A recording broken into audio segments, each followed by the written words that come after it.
선교는 적어도 이런 핵심적인 목표를 모든 민족을 복음화하고 그래서 그분들이 하나님께 영광을 돌리도록 하는 모든 활동이다. 이렇게 정의를 할 수 있겠습니다. 그래서 국내에서도 하고 해외에서도 하고 동일 문화권에서도 하고 타문화권에서도 하고 그 다음에 언어로도 하고 다양한 봉사를 통해서도 하고 이 모든 걸 다 합해서 하나님께 영광 돌리는 사람을 만드는 것 이것이 선교다 그렇게 보겠습니다. 자 그렇다면 결국 이제 선교는 전 세계를 복음화하는 것을 목표로 하는데 현재 지금 얼만큼 그러면 복음화가 됐을까요? 대략 전 세계 인구를 지금 75억으로 생각을 합니다. 75억 중에 3분의 1씩 우리가 나눠서 생각해 볼 수 있는데요.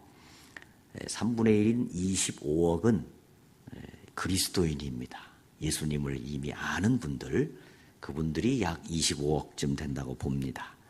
그 다음에 또 3분의 1, 25억은 그리스도를 아는 사람들이 있는 지역에 있는 비그리스도인입니다.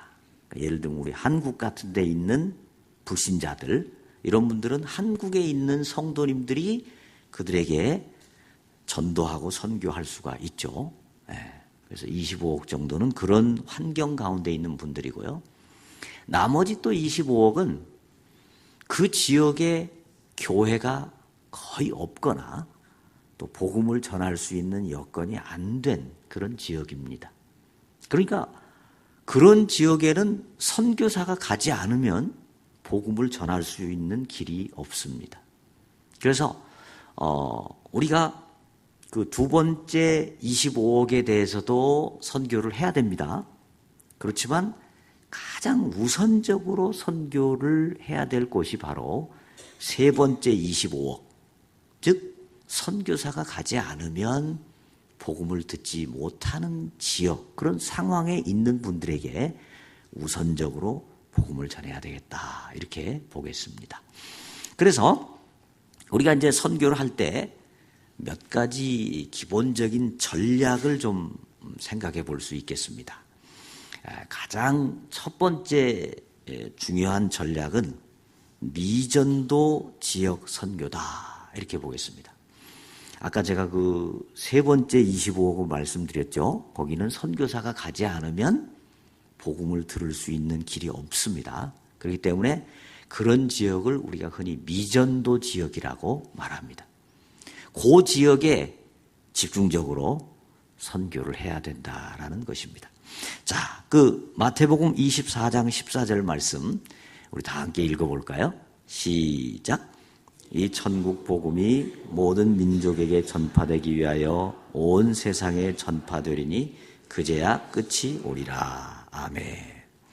모든 민족에게 천국 복음이 전파되는 때, 그때가 바로 끝이고 우리 주님의 재림이 있을 날이라. 그렇게 주님께서 말씀하셨습니다. 그러니까 모든 민족에게 복음이 전파된다는 것은 그 민족이 다 100% 기독교인이 된다라는 것은 아니고요. 적어도 복음적 교인이 3% 이상은 돼야 되겠다라는 것입니다. 여기서 복음적 교인이라는 것은 이름만 있는 교인이 아니고 열심히 교회에 출석하고 그리고 자기 입을 열어서 복음을 전하는 그런 분들이 3% 이상 있는 그런 지역을 바로 미전도 지역을 이제 벗어나는 것이죠. 그래서 온 세계에 적어도 복음적 교인이 3% 이상 될 때 우리 주님이 재림하신다 이렇게 보겠습니다. 전 세계에는 대략 수치는 굉장히 다양하게 나옵니다. 그러나 대략 한 16,000 종족 정도가 있다고 봅니다. 16,000. 그 중에 6,000개 종족이 아직 미전도 종족으로 남아 있습니다. 그리고 그 6,000개 중에서도 특별히 700개 정도의 종족, 숫자로는 한 6억 됩니다. 6억. 이 종족들이 최우선적으로 복음을 전해야 될 그런 종족들이 되겠습니다. 이 종족들은 보통 이제 이슬람이라든지 힌두교, 또 아주 강한 불교, 그리고 공산권, 이런 지역에 있는 분들이 바로 이 미전도 지역에 해당이 되겠습니다. 우리 북한도 지금 그런 지역이죠. 그래서 하여튼 우리가 선교해야 될 대상들이 많이 있지만 특별히 미전도 지역에 조금 더 집중을 하는 것이 가장 효율적인 전략이다, 이렇게 보겠습니다. 두 번째는 자립선교입니다. 오늘날 선교의 가장 큰 문제 중에 하나는 자립이 되고 있지 않는 것입니다. 선교사님이 선교를 시작하신 지 50년이 되고 100년이 됐는데도 지금도 현지 교회가 스스로 서지 못하는 그런 나라들이 있습니다. 우리도 자녀를 키워볼 때 제일 고민되는 것 중에 하나가 그런 거잖아요. 30살이 되고 40살이 다 돼가는데도 캥거루족으로 그냥 부모에게 의지하고 독립을 안 하는 거, 이게 제일 큰 문제죠. 그래서 선교도 마찬가지입니다. 스스로 독립해서 설 수 있도록 만들어야 됩니다. 왜냐하면 우리의 인력과 우리의 재력이 굉장히 제한되어 있습니다. 그렇지 않습니까? 우리 무한대로 인력과 재력이 있는 게 아닌데 얼른 선교지가 독립해서 자기들도 또 선교를 할 수 있도록 만들어야 됩니다. 그런데 계속해서 크질 않고 선교사만 바라보고 선교사만 의지한다면 그것은 심각한 문제가 아닐 수 없죠. 그래서 어떻게 하든지 빨리 자립을 시켜야 됩니다. 그래서 흔히 얘기하는 삼자 원리라는 것이 있습니다. 자전, 자립, 자치하는 교회. 여기서 이제 자전이라는 것은 선교사가 가가지고 차비를 주고 밥값을 주고 무슨 월급을 줘야만 전도하는 그런 게 아니고 돈을 받지 않고도 자기의 여건 가운데서 정말 그 복음이 기뻐서 복음을 전하는 우리 한국교회 성도님들과 같은 그런 성도님들이 돼야 되는 거죠. 그러니까 선교사가 지원을 하면 전도하고 아니면 전도 안 하는 그런 게 아니라 어떤 형편에 있든지 스스로 전도할 수 있는, 그게 바로 자전입니다. 그 자전이 될 때 교회가 이제 스스로 자립이 되는 거죠. 왜냐하면 성도님들이 많아지고 스스로 서게 되는 것이죠. 그때 이제 또 자치가 되는 것입니다. 선교사님이 일일이 이거 해라 저거 해라 하지 않고 그 교회 목회자를 중심으로 성도님들이 서로 힘을 합해서 교회를 이제 자치해 가는 것. 이것이 바로 삼자 원리라고 할 수 있겠습니다. 자, 그래서 선교를 할 때 초기부터 자립 계획을 설정을 해야 됩니다. 그러니까 이제 선교사님이 가셔가지고 우리는 이 선교를 하는데 앞으로 10년 후에는 어느 정도 성장이 되고 그 다음에 10년 후에는 지금 현재 도와주는 것을 50%로 감축을 하고 20년 후에는 30%로 감축을 하고 30년 후에는 완전히 자립을 한다. 하여튼 쉽지는 않겠죠. 그러나 처음부터 선교를 시작할 때부터 자립 계획을 세워야 됩니다. 그리고 그 자립 계획을 선포하고 현지인들에게도 다 알려주고 공유를 해야 됩니다. 자, 우리 이제 1단계 자립 몇 년 남았다. 현재 우리가 몇 % 자립을 했다. 그러니까 우리는 더 열심히 해야 된다. 그리고 3단계가 되면 나는 떠난다. 이런 그 자립 계획을 세우고 함께 공유하면서 나아가야 됩니다. 요한복음 3장 30절 말씀 우리 다 함께 읽어볼까요? 거기 시작. 그는 흥하여야 하겠고 나는 쇠하여야 하리라. 아멘. 이게 세례 요한이 그의 제자들에게 예수님에 대해서 한 말이죠. 세례 요한의 제자들이 선생님 큰일 났습니다. 선생님보다 예수님이 훨씬 더 인기가 좋아집니다. 사람들이 그리 많이 몰립니다. 선생님 이거 인기 떨어지면 어떻게 해요? 그랬더니 세례 요한이 아니다. 예수님은 흥하여야 하겠고 나는 쇠야 된다. 이 정신이 선교사에게 필요합니다. 선교하는 교회에 필요합니다. 그러니까 선교사는 가서 현지인들을 위해서 세례 요한처럼 기초를 닦고 헌신하다가 무대 뒤로 사라지는 겁니다. 그리고 현지인을 세워주는 겁니다. 현지인이 스스로 할 수 있도록 현지인을 높여주고 현지인을 세워주고 그래서 현지인이 자립하는 상황이 될 때 선교사는 무대 뒤로 사라지는 겁니다. 근데 이게 생각처럼 그렇게 쉽지가 않습니다. 예를 들어서 제가 필리핀에서 사역을 할 때 저는 이제 신학교 사역을 좀 했었습니다. 제가 학생을 받아서 이제 훈련을 하고 키웠습니다. 근데 시간이 흐르면 그 학생이 이제 졸업을 하고 또 열심 있는 학생, 역량 있는 학생은 그 학교에 이제 교수가 되는 겁니다. 그리고 또 어느 정도 시간이 흐르면 이제 그 학생이 그 학교의 학장이 되고 총장이 되고 저는 그 학생의 밑에서 지도를 받는 사람이 되는 겁니다. 조금 쉽지 않겠죠? 네. 그러니까 선교사들이 그런 마음을 가질 수 있어요. 조금 덜 키우자. 그래야 내가 좀 위치를 가지고 있을 수 있다. 이렇게 생각할 수 있습니다. 그건 아주 잘못된 겁니다. 선교사는 세례 요한처럼 현지인을 세우고 자기는 사라져야 됩니다. 그리고 그 밑에서 사역을 하다가 또 새로운 개척지를 향해서 나아가야 됩니다. 그게 바로 자립선교입니다. 자립선교. 철저하게 현지인을 세우는 선교입니다.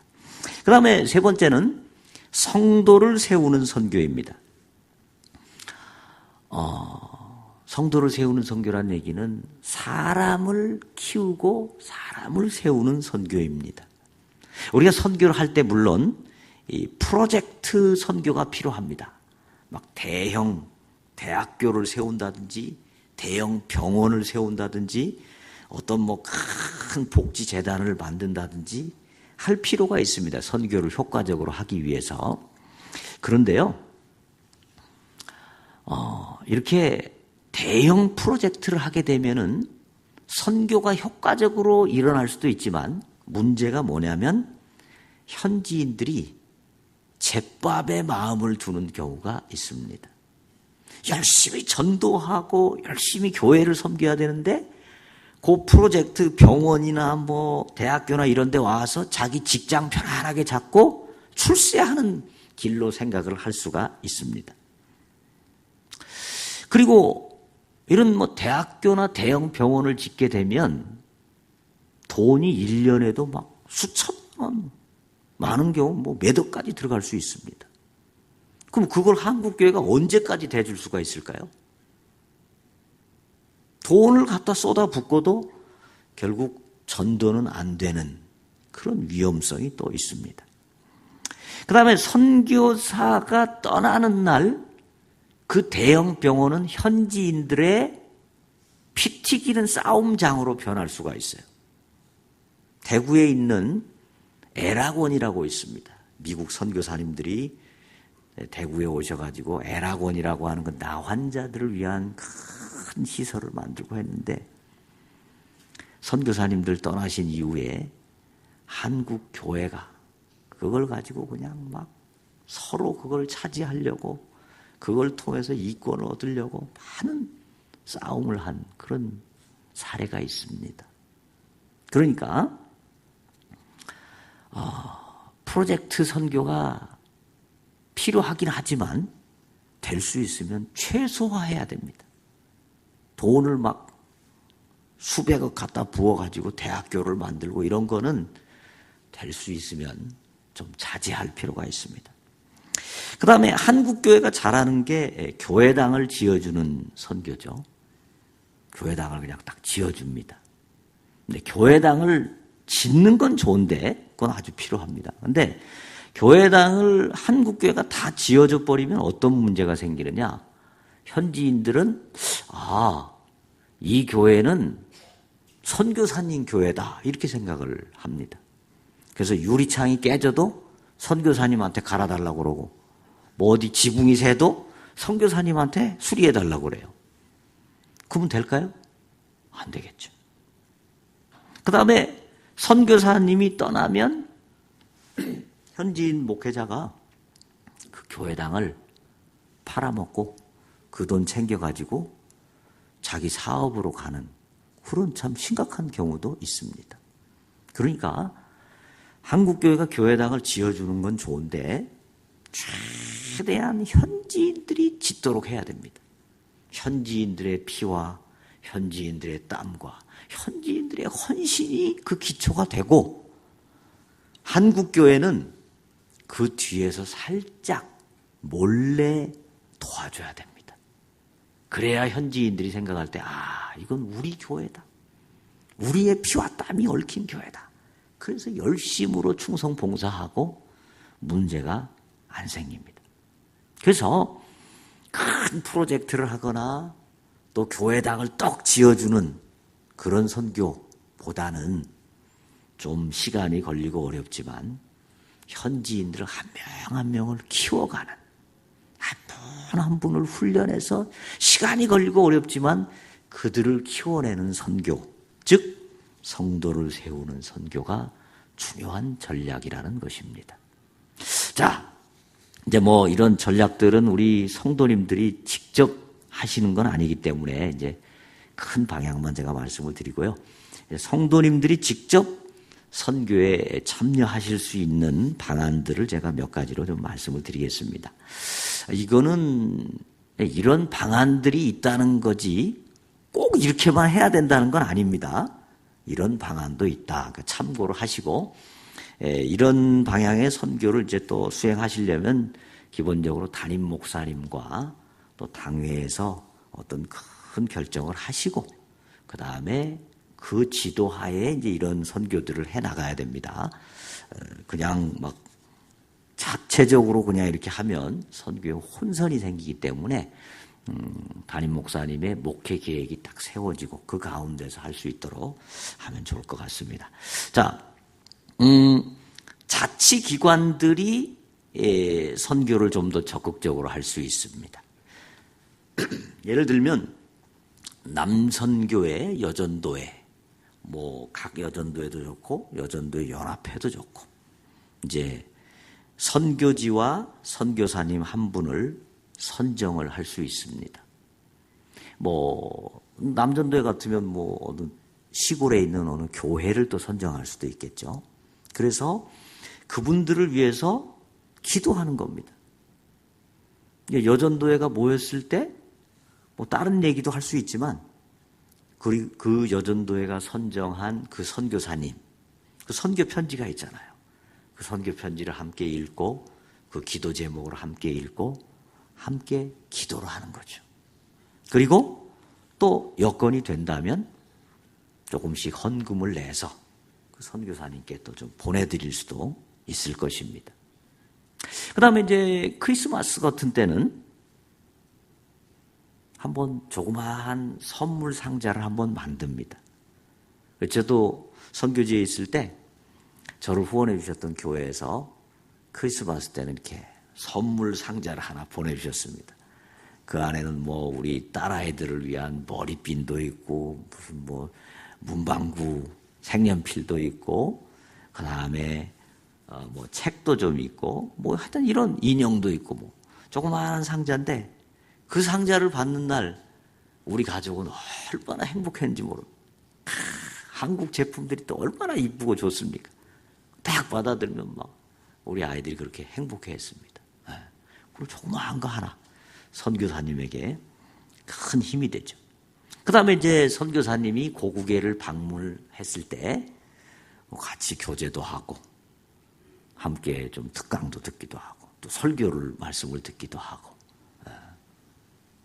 그 다음에 이제 교회의 큰 계획 아래 선교지를 한번 방문할 수도 있겠죠. 그동안에 오랜 동안 교제를 해왔고 기도 제목을 나누고 기도를 했으니까 어느 날 이제 한번 그 선교지를 방문해서 보면 훨씬 더 실감이 나고 기도가 더 간절해지겠죠. 그래서 그런 어떤 그 자치기관들의 선교가 가능할 수 있습니다. 그 다음에 이제 청년 혹은 시니어 실버 선교가 있습니다. 적어도 우리가 일생을 살면서 우리 일생 중에 1년 혹은 좀 그 이상 그건 우리가 한번 선교지에서 보낼 수 있다면 그것도 참 큰 축복이죠. 요즘 뭐 그런 거 많이 하잖아요. 제주 한 달 살기. 제주도에 가서 한 달 살아본다고 그러죠. 그런 것도 좋지만 선교지에 가서 1년을 한번 사역을 해보는 것입니다. 여러분이 잘 아시는 몰몬교 같은 경우에 그 이단입니다만은 청년들이 꼭 일생에 1년을 헌신하죠. 그래서 한국이라든지 뭐 이런 데 나와가지고 나름대로 이제 선교 활동을 합니다. 그리고 이런 경우에는 본인 자신의 신앙에도 굉장히 큰 도움이 되고 또 교회적으로도 교회에서 1년 동안 선교지에 가신 분들이 계시면 얼마나 기도가 되겠습니까? 또 그 소식들을 들으면서 선교지 상황도 알게 되고 그러니까 본인과 교회가 다 선교의 어떤 역동성이 생겨나게 됩니다. 자, 특별히 시니어 선교 이거는 상당히 의미가 있습니다. 이 시니어는 우리로 얘기하면 뭐 한 55세 또는 60세 그래서 이제 직장을 다 다니고 은퇴하신 분들 있죠. 은퇴하신 분들은 어느 정도 재정적으로 좀 갖추어 주신 분들이 있지 않습니까? 뭐 연금이 나온다든지. 그래서 직접 내가 돈을 안 벌어도 내 생활비 정도는 된다라고 하는 분들은 선교지에 가셔가지고 1년 정도 선교사님을 도와드리면서 함께 전도도 하는 것 좋죠. 이분들은 일반적인 선교사님보다 더 유리할 수 있습니다. 일반적인 선교사님들은 자녀를 교육해야 되기 때문에 어떤 뭐 오지로 들어간다든지 하는 데는 한계가 있죠. 그 자녀 교육시킨다고 굉장히 바쁩니다. 그런데 시니어들은 자녀들 다 키웠고 이제 독립했으니까 두 분만 딱 가서 선교하니까 훨씬 더 효율적으로 선교할 수 있습니다. 그 다음에 우리 대한민국은 1950년에서 50년에 이 세계에서 제일 가난한 나라였는데 지금 2017년에 뭐 세계 10대 무역 대국에 올라갈 정도로 비약적인 발전을 한 나라죠. 그러다 보니까 아주 어려운 생활부터 상당히 수준 높은 생활까지를 다 경험해 봤습니다. 우리 시니어들은 굉장히 다양한 경험을 가지고 있습니다. 누가 농담으로 그러더라고요. 우리 대한민국의 어른들은 산전, 수전, 공중전, 그 다음에 해물파전까지 다 경험했다. 에? 보통 경험을 가진 분들이 아니에요. 이런 분들은 선교지에 가면 벌써 딱 삶을 보는 눈이 있기 때문에 굉장한 지혜와 노하우를 현지인들에게 전수할 수 있습니다. 그래서 시니어 선교사님들이 가시게 되면 정말 선교에 큰 도움이 됩니다. 그래서 예를 들어서 한 10분 정도가 1년씩 간다. 그러면 선교지에는 10년 동안 선교 자원이 생기는 거죠. 그래서 시니어 선교도 우리가 잘 생각해 볼 필요가 있습니다. 그래서 이제 단기 선교에 대해서 조금 말씀을 드리겠습니다.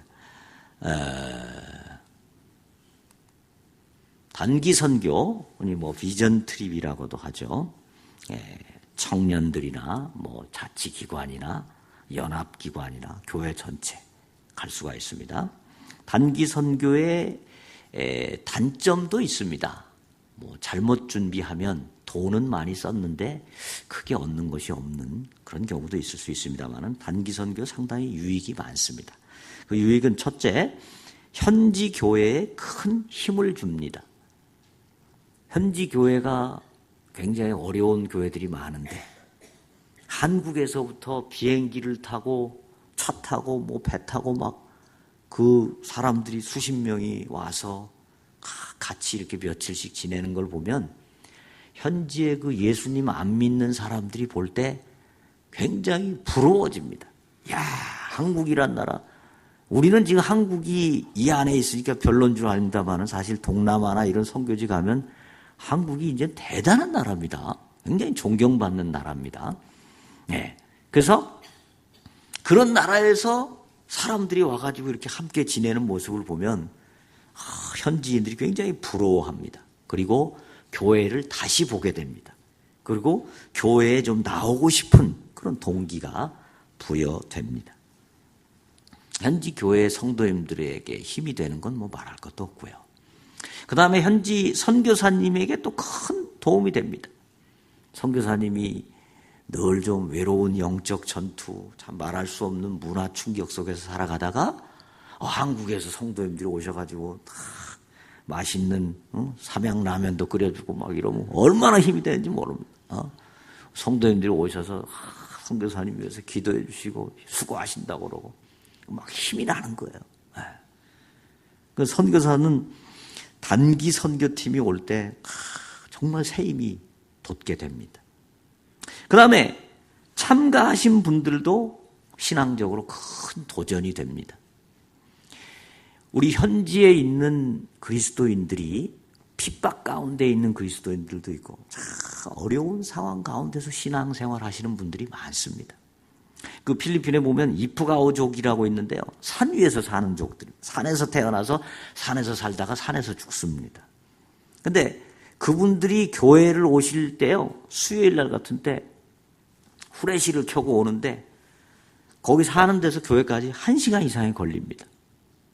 그 거리를 오다가 나무에다가 부딪혀서 머리가 다치기도 하고 그 다음에 구렁텅이에 빠져서 다리가 부러지기도 하고 별일이 다 있어요. 그런데도 그 거리를 와서 막 2시간, 3시간씩 예배 드리고 뜨겁게 찬양하고 말씀 듣고 그런 모습을 보면은 우리가 은혜를 끼치러 갔다가 오히려 우리가 은혜를 받아요. 내 신앙이 너무 나태해졌구나. 내 신앙이 너무 해이해졌구나. 굉장히 은혜를 받게 됩니다. 그 다음에 이제 준비하면서 또 선교를 수행하면서 전 교인들이 신앙이 성장됩니다. 그러니까 단기 선교 가기 6개월 전부터 1년 전부터 계획을 세워가지고 온 교회가 함께 기도합니다. 그리고 그 선교지에 가 있는 동안에 온 교회가 또 밤마다 모여서 또 기도합니다. 그러면 자기 자녀가 가 있고 자기 친한 같은 여전도 회원이 가 있고 그러니까 얼마나 기도가 절로 나오겠습니까? 그래서 굉장한 유익이 있습니다. 그래서 단기 선교 준비는 우리가 몇 가지로 생각해 볼 수 있는데 이건 여행이 아니라 훈련임을 인식해야 됩니다. 훈련은 힘든 거죠. 힘듭니다. 여행은 좀 쉬울 수 있지만 그래서 우리가 한국 사회가 이제 워낙 잘 살잖아요. 제가 영국도 가보고 선진국들 많이 가봤습니다만은 한국만큼 깨끗하게 잘 사는 나라도 드물더라고요. 목욕탕 영국 집에 어떤 집에 이제 제가 하숙을 하면서 목욕탕 보니까 이 목욕탕 화장실 문이 옛날에 이렇게 손으로 이렇게 띡 해가지고 하는 거 있잖아요. 그렇게 돼 있어요. 상당히 한국이 잘 삽니다. 그러니까 이제 잘 사는 나라에 있다가 선교지에 가 있으면 상당히 불편한 점이 많이 있죠. 그래서 이건 훈련이다. 이걸 딱 인식을 하고 기도 준비를 많이 해야 됩니다. 단기 선교를 가시는 분들뿐 아니라 모든 성도님들이 기도 준비를 많이 해야 돼요. 그래서 첫 번째는 마음의 불순물들이 사라지도록 기도해야 됩니다. 우리 마음은요, 편한 것 좋아하고 즐기는 것 좋아하고 그 다음에 나를 자꾸 내세우는 거 좋아합니다. 그게 우리 마음입니다. 근데 이런 마음 가지고 선교지에 가면 선교가 안 됩니다. 사탄의 괴계가 일어나가지고 싸움이 일어나든지 막 섭섭한 마음이 생겨가지고 삐지든지 선교지 가가지고 막 삐지고 싸우고 이러면 되겠습니까? 네. 마음이 딱 하나로 모여지도록 마음의 불순물들이 다 제거되고 사단의 괴계가 완전 차단될 수 있도록 기도를 많이 해야 됩니다. 현장에서 또 효과적인 열매가 맺어질 수 있도록 기도를 많이 해야 됩니다. 그래서 준비 훈련이 또 많이 필요합니다. 타문화 공부를 해야 됩니다. 타문화는 우리 문화와 어떻게 다른가? 그 문화를 어떻게 이해해야 되는가? 예를 들어서 뭐 대부분의 동남아시아 지역 사람들은 왼손으로 화장실에 들어가서 대변을 본 뒤에 처리를 한단 말이죠. 왼손은 굉장히 좀 불결한 손이라고 생각을 합니다. 근데 왼손으로 사람을 만진다든지 왼손으로 악수를 한다든지 왼손으로 물건을 준다. 이건 굉장히 기분 안 좋게 생각할 수가 있습니다. 반드시 오른손을 사용해야 된다라든지 이런 하여튼 문화 공부를 좀 할 필요가 있습니다. 그다음에 체력 훈련도 많이 해야 됩니다. 가서 한 일주일 이렇게 있으려면 미리 체력이 돼야 되죠. 순종 훈련, 그다음에 필요시 예방 접종 같은 거 많이 해야 됩니다. 자, 그다음에 단기 선교시 사역은 우리가 원하는 사역이 아니라 현장이 필요로 하는 사역을 해야 됩니다.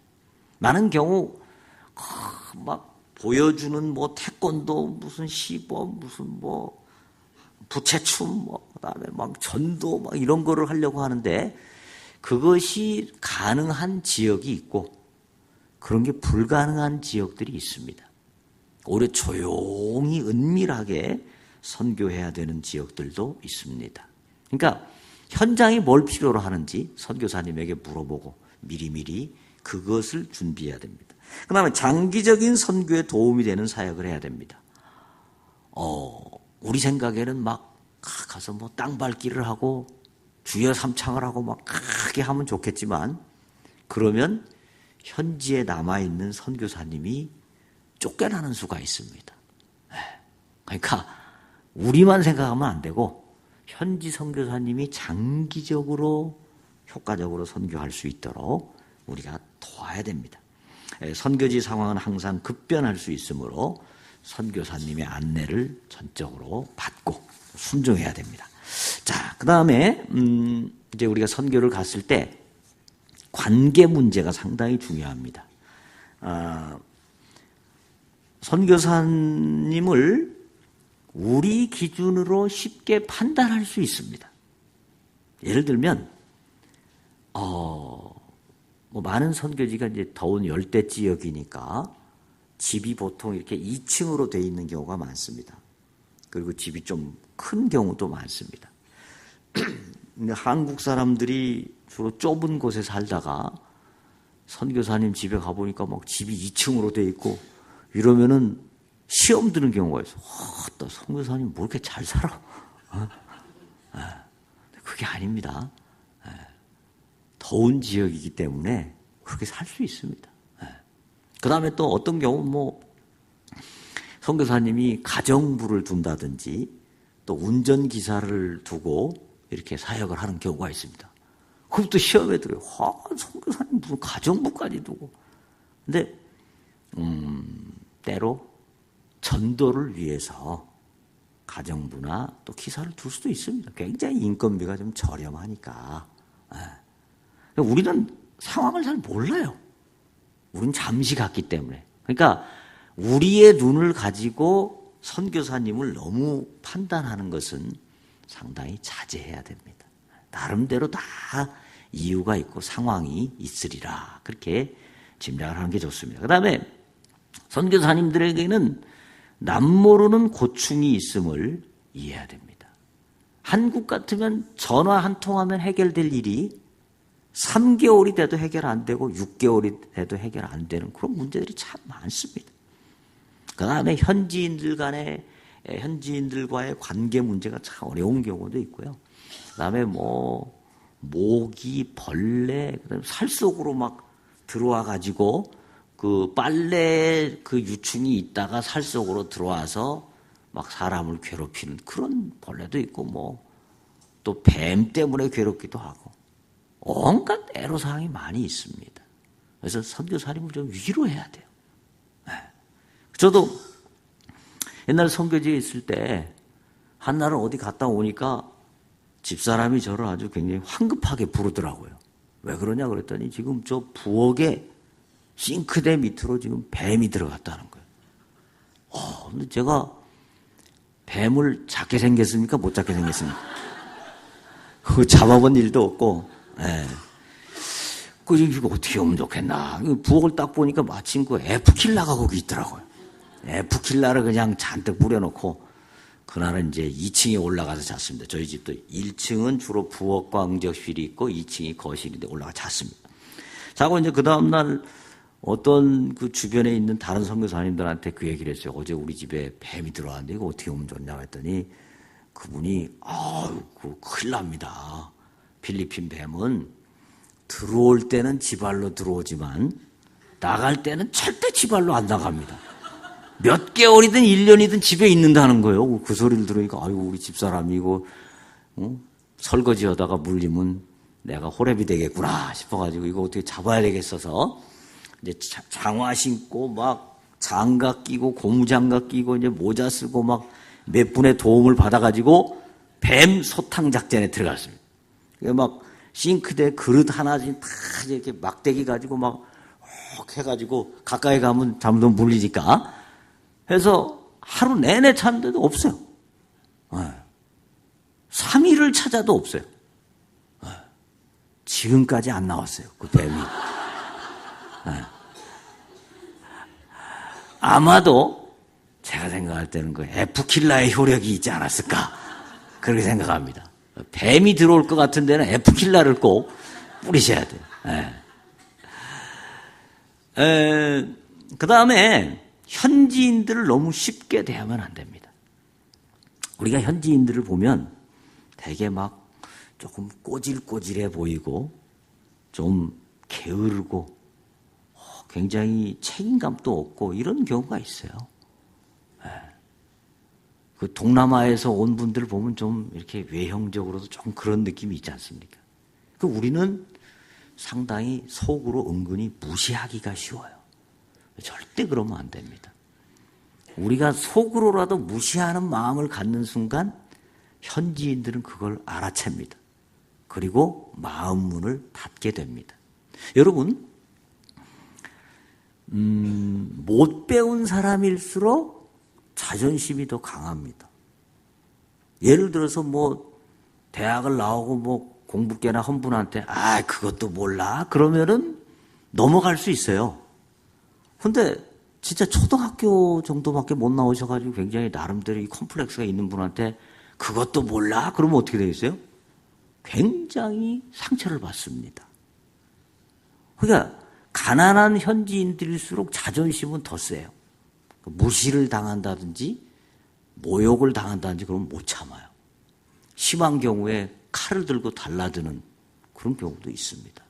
그 필리핀에도 보면 한국 사람을 납치해가지고 죽이고 그런 게 뉴스 몇 번 나왔잖아요.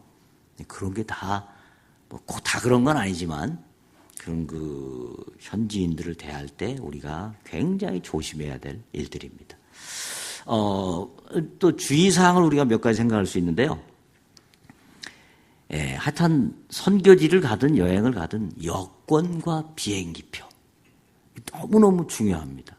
제가 한 번은 저희 파송교회에서 청년들이 50명이 왔습니다. 여러분이 50명이 왔는데 제가 이제 여권 비행기표를 다 걷어가지고 그 제 사무실 책상에다가 딱 보관을 해놨습니다. 그 이제 마지막 날 떠나는 날 아침에 이제 컵라면을 전부 하나씩 먹었는데, 저희 둘째 딸 아이가 그때 한 3살쯤 됐는데, 컵라면을 누가 이제 물에 따라줬나 봐요. 거기 앉아서 먹으면 될 텐데 이 녀석이 뭐 한다고 또 컵라면을 들고 저한테 압박으로 오다가 이 가슴에다가 이걸 덜컥 부었어요. 컵라면을. 그 제가 이제 정신이 없어서 얘 치료하다가 그냥 떠난 거예요. 공항으로.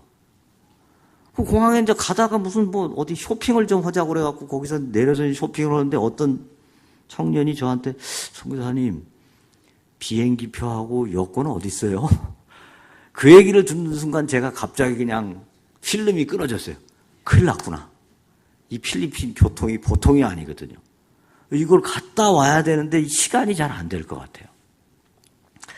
그때 이제 제가 조금 지혜가 있었으면 누군가에게 부탁을 해서 그걸 가지고 공항으로 가지고 오라고 그래야 되는데 너무 당황을 하니까 머리가 안 돌아가지고 운전기사한테 이 사람들을 데리고 공항에 가라. 제가 이제 그 여권 비행기표를 가지러 간 거예요. 근데 다행히 저는 갔다가 공항까지는 갔어요. 시간 전에. 근데 무슨 문제가 생겼는 거 아니? 1시간을 기다려도 이 청년들이 나타나지를 않고, 그때는 뭐 핸드폰도 잘 안 돼 있으니까 연락이 안 되는 거예요. 근데 또 필리핀은 뭐가 문제냐면 공항에 현지인들이 자꾸 들어가가지고 쓰리하고 뭐 가방 들어주고 돈 1달러, 10달러 달라고 그러니까 아예 국가에서 여권과 비행기표가 없는 사람은 공항 자체를 못 들어가게 막아버렸어요. 경찰이 딱 지킵니다. 그래서 제가 그 여권과 비행기표가 있는데도 제게 아니니까 못 들어가고 이제 발만 동동 구르고 있는데, 이 필리핀 마닐라에 공항이 2개가 있습니다. 신공항이 있고 구공항이 있는데, 이 운전기사가 청년들을 구공항에다 데려다 주고 가버린 거예요. 구공항에서 신공항까지 1시간 정도로 와야 됩니다. 그러니까 이 청년들이 기타 메고 전자올건 메고 온갖 물건 들고 그 더운 여름에 1시간을 뛰어서 이제 그 신공항으로 온 거예요. 제가 참 얼마나 난처한지.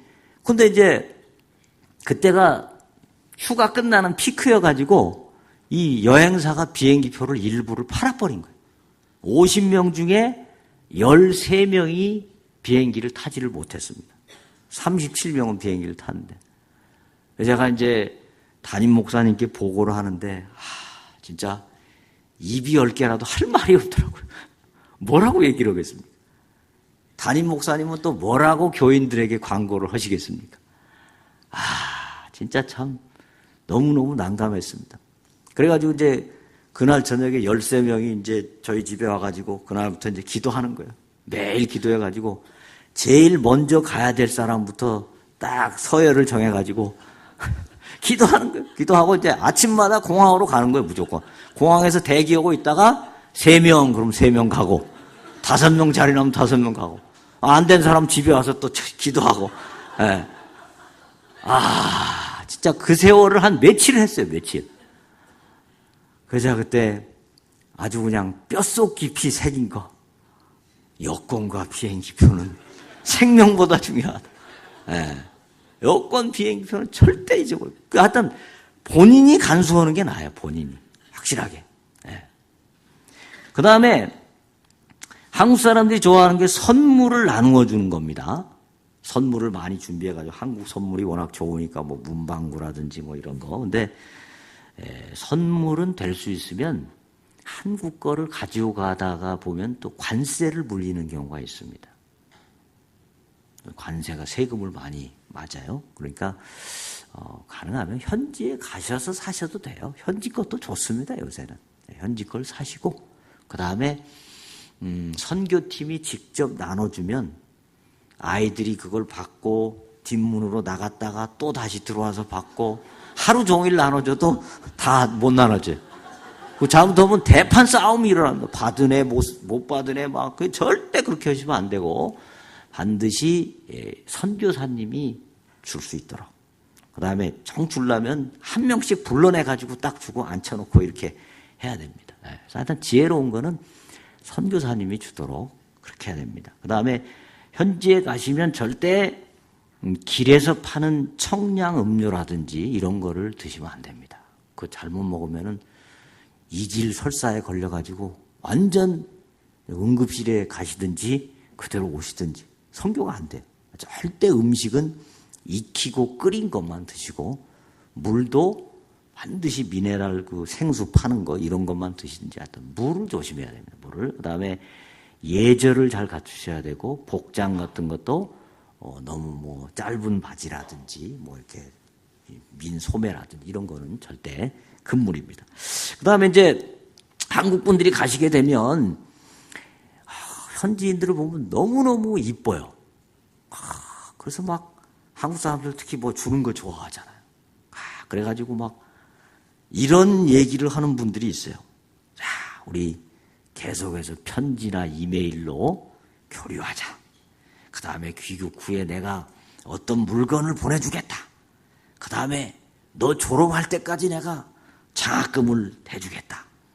그 다음에 이 사역을 위해서 내가 한국 가면 후원자를 찾아주겠다. 그 다음에 너를 한국에 내가 초청하겠다. 그 다음에 건물을 지어주겠다. 그 다음에 이 딸을 내가 입양해가지고 뭐 우리 딸로 키워주겠다. 그때는 은혜가 충만해가지고 뭐 이런 소리가 막 나와요. 근데 한국에 돌아와가지고 문제는 이걸 까마득히 잊어버린 경우가 많습니다. 실제 잘 그렇게 안 하고요. 그러면은 현지인들은 엄청나게 상처를 받게 됩니다. 절대 이런 말을 하시면 안 됩니다. 안 되시고 이렇게 하고 싶으시면 선교사님을 통해서 잘 지혜롭게 해가지고 한국 가서 진짜 자기가 할 수 있는 여건이 될 수 있을 때 하는 것이 좋습니다. 그래서 절대 선교지 가셔가지고 허풍을 떨지 마시기를 바랍니다. 근데 그렇게 하고 싶어요. 선교지에 가면. 자, 그래서 귀국 후에는 이제 여러분들이 예배 시에 보고를 하고 또 기도를 하게 됩니다. 뭐 동영상을 좀 잘 만드셔가지고 동영상을 성도님들에게 보여드리고 또 한두 분이 나오셔서 뭐 간증을 좀 하실 수도 있고 이런 순서들을 통해서 성도님들도 선교지에 대한 이해를 좀 더 넓히게 되고 모든 교회가 다 선교에 대해서 굉장히 깊은 관심을 갖고 또 헌신하게 됩니다. 그 다음에 또 자치기관에서도 또 보고를 하고 함께 이제 기도를 하죠. 선교지를 갔다 오셨으니까 상황을 더 잘 알게 되고 그래서 자치기관이 모여가지고 뭐 잘못하면 좀 상처 주는 얘기들을 할 수 있잖아요. 그런 얘기 하지 마시고 오직 선교를 기도하고 선교를 나누고 그런 자치기관으로 거듭날 수 있을 것입니다. 그 다음에 이제 선교지와의 지속적인 기도 관계를 유지하는 거죠. 그래서 선교사님과 계속 기도 제목 나누고 함께 모여서 기도하고 또 오시면 잘 또 대접해드려서 힘이 나게 하고 그래서 교회 전체가 선교에 깊은 관심을 갖고 헌신하는 교회가 되면 자연스럽게 교회도 뜨거워지고 또 교회에 큰 유익이 되리라고 생각이 됩니다. 하여튼 그러나 이제 아까 서두에서도 말씀드렸다시피 담임 목사님을 중심으로 전체적인 목회 계획이 세워지면서 함께 가도록 하는 것이 매우 중요합니다. 우리 함께 기도하겠습니다.